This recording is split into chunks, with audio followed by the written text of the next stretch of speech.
Hello, I'm Pastor Kalju Priilaid from Word of Faith Christian Center, Port Elizabeth, and today I'm starting to speak on Luke 15. Jesus told the parable of a father who had two sons. We call the son we call him the prodigal son. One doesn't know if it was the father who was prodigal or the son was prodigal, but there was great issues there. And we find he talks about the one son who abandons everything that was given and available by the father, all the blessing. He abandoned it because the temptations of the world were there. And after abandoning and succumbing to the temptation, he left, and he thought it was good, but the consequences were inevitable. But there came a point where he had a wake-up call. When he hit rock bottom, he suddenly had a wake-up call, and he remembered what it was like with the father.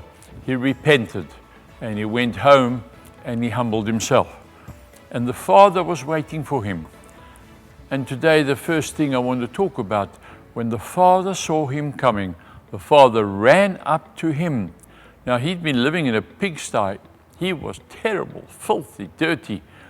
A Jewish boy with pigs is unheard of.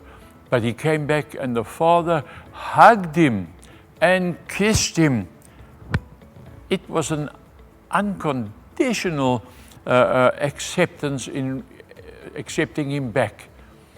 We understand that we don't necessarily have to go run away to a far-off land and go squander our inheritance and live among pigs. But where we are, we quietly drift off from God's best for us. And we don't know why, but suddenly things are not interesting here, and the things of the world are much more interesting. And then we find that we cool off concerning the things of the Lord. And it doesn't sound bad until you hit rock bottom, until there is a major need. Then you remember how it was, and you come running back. I want to encourage you today. If you did drift off, and suddenly you realize, oops, I'm in a bad situation now, I need prayer, I need help. I want to promise you, Jesus gave the parable so that people would remember that they can come back. If we will wake up to what God really wants for us, and we want to repent, we can come humbly, and He will receive us back. And God won't point His finger at you and give you a terrible rebuke. He'll put His arms around you and all your problems, and He will hug you. He will kiss you. He will show His love towards you, even though you weren't worthy of it all, worthy of nothing because of what you did. He doesn't hold it against you.